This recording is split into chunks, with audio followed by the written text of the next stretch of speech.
Hello, everyone. Today we are at the 50th anniversary of the Llama Association, and I'm here with my wonderful co-host.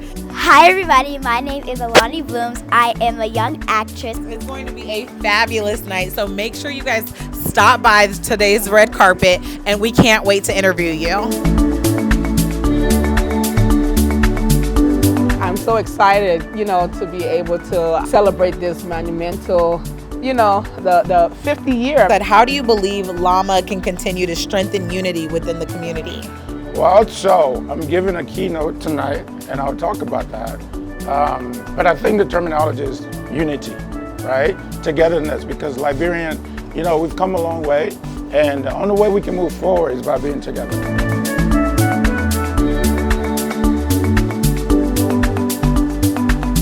So here we have this proclamation, the Georgia General Assembly, in recognition of the semi-centennial commemoration of the Liberian Association of Metropolitan Atlanta. These are all of our stories as Liberians in some shape or form. But when I look in this room, I see doctors. I see lawyers. If that doesn't make you proud, I don't know what else would. So go ahead and give your hands a clap for what you've overcome in 50 years.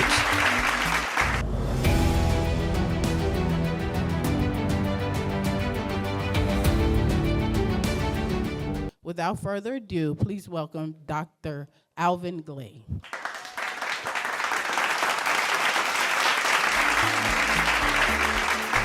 It's an honor to be here tonight. I just want to say thank you to all the honorees. Thank you to distinguished elders in this room. My brothers and sisters, some of you I've known for over 20 years in Atlanta. It is a pleasure to be here tonight.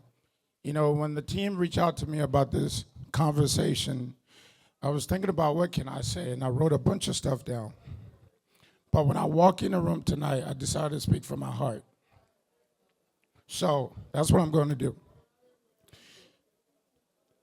December 23rd,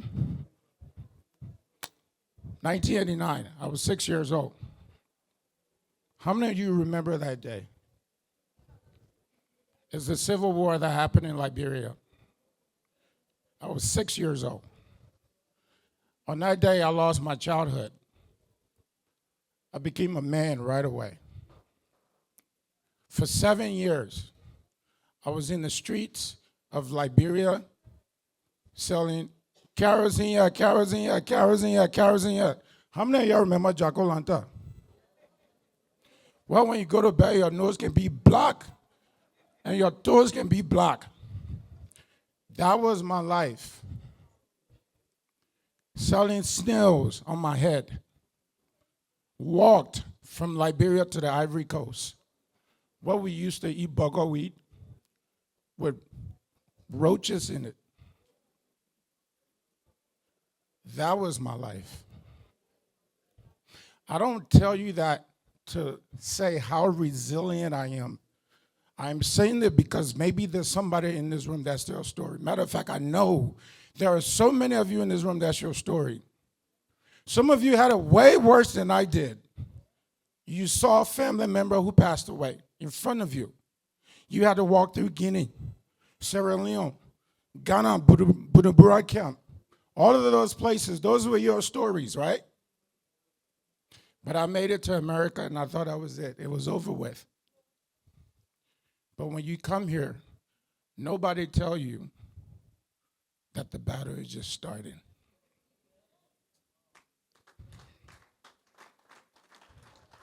How many of you had to walk in a room what they laugh at your accent, but you knew it was bigger than you? How many of you had a master's degree, you had a doctorate degree, you had a bachelor degree, but you had to work at Walmart? Raise your hand. How many of you had to do jobs that you never imagined that you would do, but you did it anyway? Raise your hand. Look around. There's so many of you who had to do those things.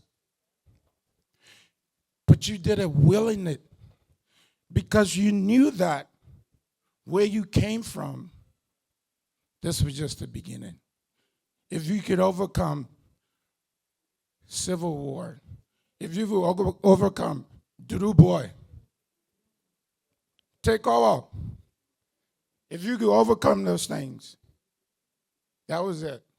So when you see me today, you might think my life was perfect. Matter of fact, I came here, I got a degree in finance from Georgia State University, and I parked cars for 3 years with a finance degree in America because I couldn't find a job.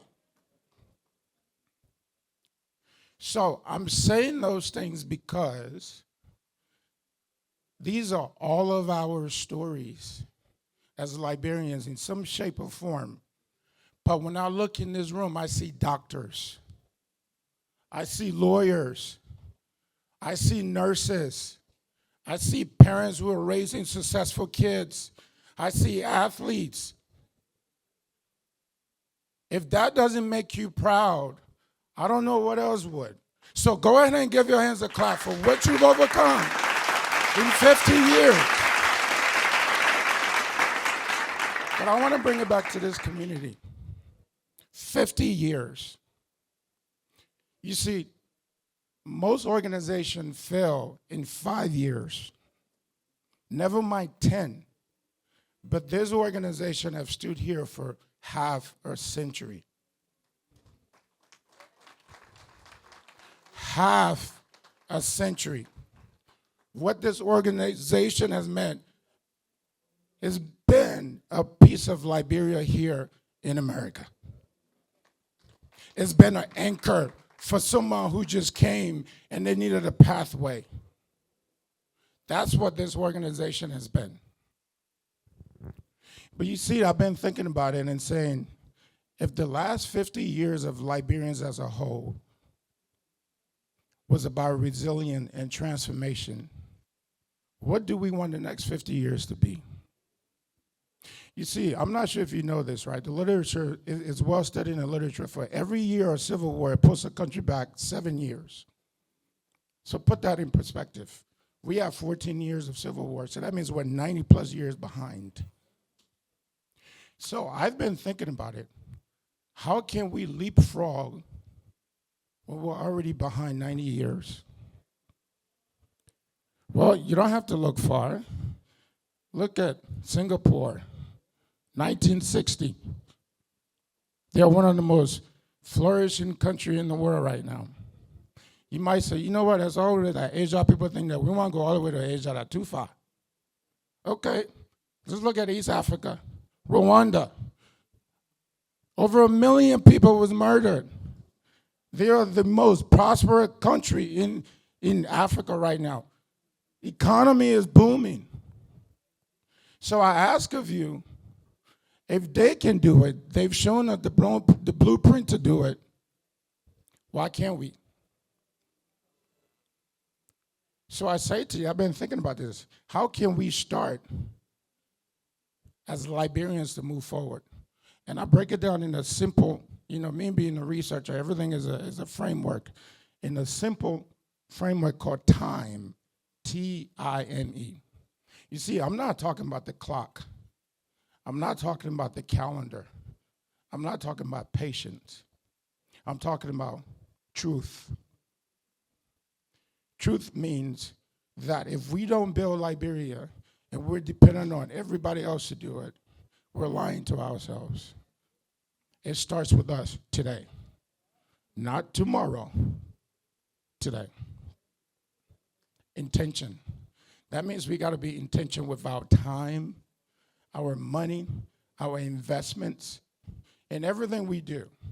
You might hear, well, the people in Liberia are not serious, the government like to do this, you can't trust nobody. But if we rely on them to do it, who else will?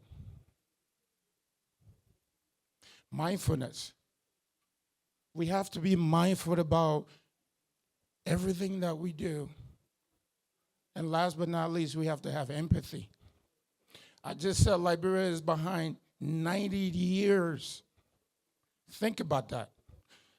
As I was preparing for this talk, there was a famous YouTuber that went to Liberia recently. I'm not talking about I Show Speed because all of Liberia was I Show Speed.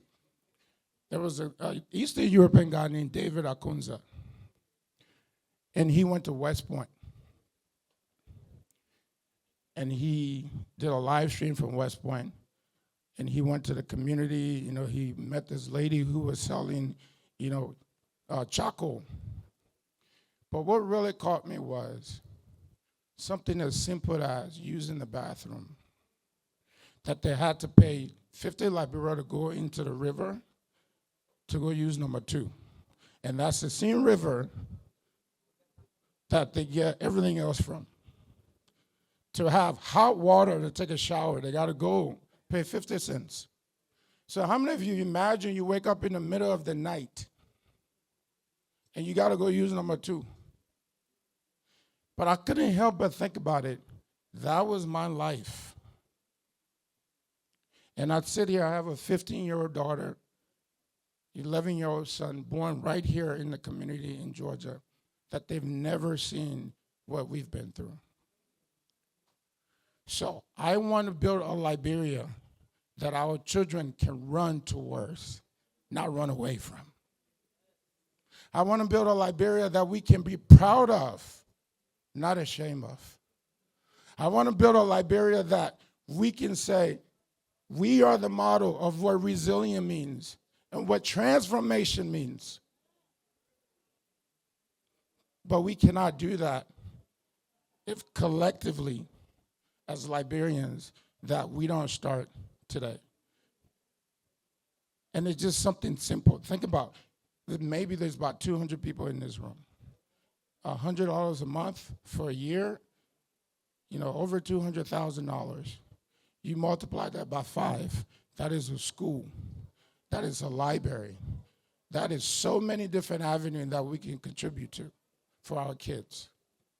So I'll leave that with you tonight, that we have to be mindful about how we move. Think about my time framework: truth, intentionality, mindfulness, and empathy. I thank you.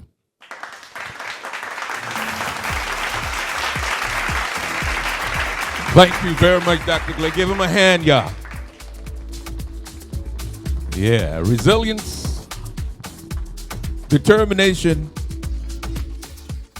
and a clear picture of what the future should look like. Give him a hand again.